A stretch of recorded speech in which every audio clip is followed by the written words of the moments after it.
반갑습니다. 반갑습니다. 남편 아내 사용 설명서 이병준입니다. 오늘은 48번째겠네요. 내가 왜 하필 이 사람과 결혼했을까 12번째 이야기입니다. 이 결혼의 무의식적 메커니즘, 배우자 선택의 무의식적 메커니즘에 대해서 살펴보겠는데요. 오늘은 남편의 엄마가 되어주고파 결혼했던 사례에 대해서 말씀드리겠습니다. 아마 결혼을 하신 분들이라면 결혼하고 후회를 하고 살어 말어 이걸 고민했던 분들은 내가 왜 하필 저 사람과 결혼했을까? 내가 왜 하필 저 사람을 선택했을까? 어떻게 골라도 꼭 저런 사람을 골랐을까? 이런 후회를 해본 적이 적지 않을 겁니다.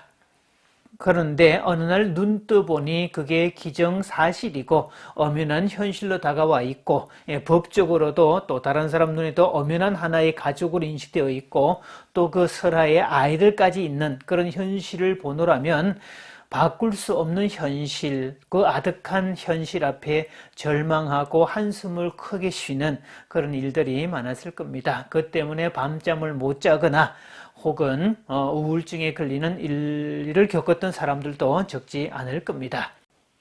자, 오늘은요, H씨의 사례에 대해서 말씀을 드리겠습니다. 이 여자분은 자신의 남편을 만날 때 결혼하고 싶다는 차원을 넘어서 결혼해줘야 될 것 같은 그런 사명감, 왠지 모르게 끌리고 내가 가서 뭔가 구원해줘야 될 것 같고 내가 가서 수렁에 빠진 사람을 구출해줘야 될 것 같은 그런 일종의 묘한 사명감 같은 것이 솟아올라서 결혼에까지 꼴이 나게 된 그런 케이스인데요.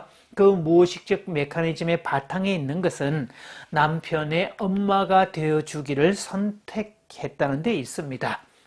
보통 이런 사람들은 어린 시절 원가정, 자신이 태어나고 성장했던 원가정에서 맡게 되는 가족 역할이라는 게 있는데요. 이 경우를 너무 일찍 어른된 사람, 대리 부모라는 표현을 씁니다. 그래서 이런 사람들은 어릴 때부터 어른으로 자랐기 때문에 아직도 어린 애로 남아있는 남자를 무의식적으로 선택하게 될 가능성이 다분히는 없습니다.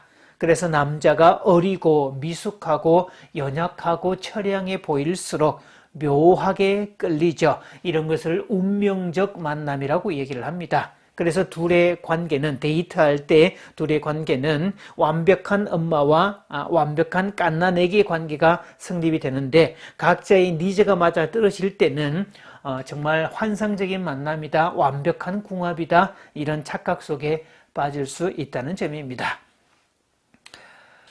H씨는요, 어릴 때부터 대리 부모 역할을 했다. 대리 부모니까 어릴 때부터 가장 역할을 더 맡았다는 겁니다. 그래서 이 부모의 이혼 후에 살림을 더 맡았고, 동생들 뒷바라지를 계속 이어왔었죠.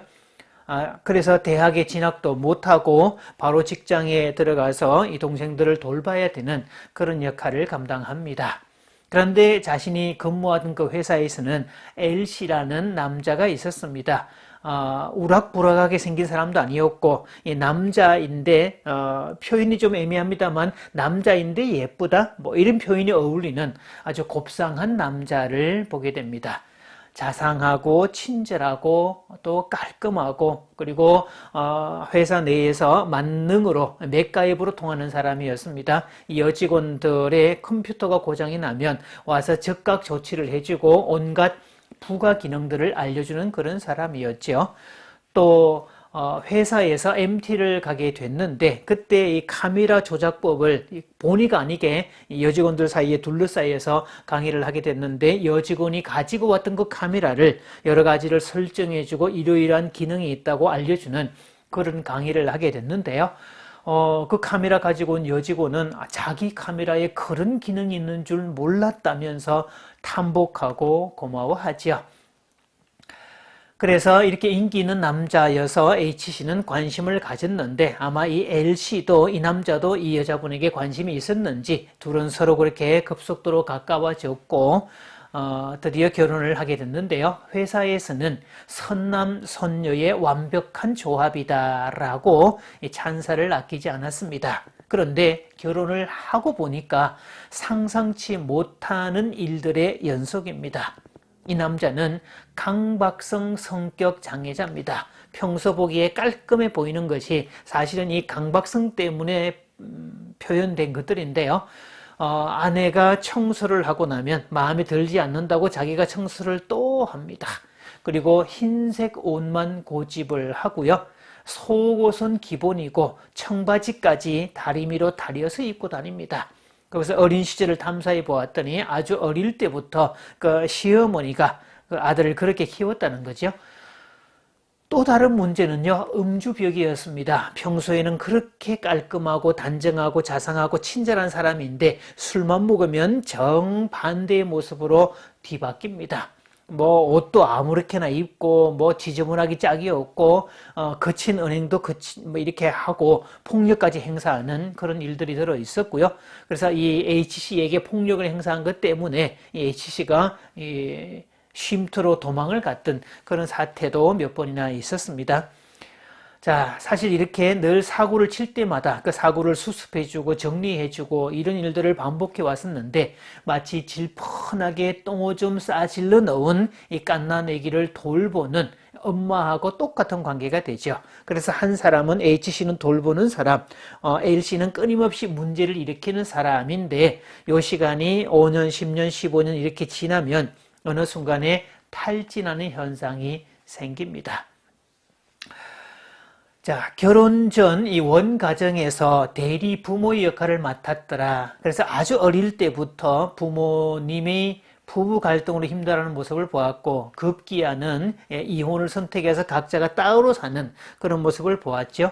또 결혼 후에도 부모님이 이혼을 했음에도 불구하고 엄마는 엄마대로 하소연을 해오고 또 아버지는 아버지대로 자신한테 하소연을 해오고 또 동생 부부가 사니 많이 지금 이혼을 하니 많이 막 그러면서 갈등하고 있고 끊임없이 친정의 소식들이 들려오는데 이 소식들이 행복하고 건강하고 흐뭇하고 이 희망이 찬 소식들이 아니라 늘 부담감이 되는 나에게 뭔가 해결해 달라고 요청하는 그런 문제들이었죠. 그래서 결혼 전에도 원가정의 모든 문제를 지고 가는 이 어린 양 같은 그런 역할을 감당을 했고 결혼을 해서도 이 가정의 문제를 또 짊어지고 가는 결혼 전에도 힘들고 결혼 후에도 힘든 인생, 참 고달픈 인생이 됐죠. 자, 이런 사람들은요, 나중에 나이가 들면 이 손주들까지 도맡아서 고생하고 수고하는 그런 역할을 할 가능성이 다분히 높습니다.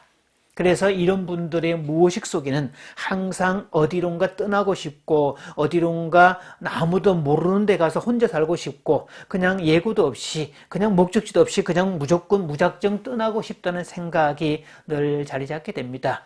왜? 마음이 늘 무겁고 어깨에 짐이 주어지기 때문에 그랬다는 거죠. 이런 사람들을 상담해 보면 국내에 있지 않고 아주 먼 곳으로 절대로 돌아올 수 없는 아예 다른 나라로 가서 살겠다고 말하는 분들도 적지 않게 볼 수 있습니다. 자, 오늘 엄마가 되고파 자기 남편의 엄마가 되고자 무의식적으로 결혼을 했던 H씨의 사례를 말씀드리고 있는데요. 오늘은 그 문제 증상에 대해서 말씀을 드렸고 그 원인에 대해서 말씀을 드렸습니다. 자, 그렇다면 H씨는 이 문제를 어떻게 해결을 했을까? 이 부분은 다음 시간에 계속 이어서 말씀드리겠습니다.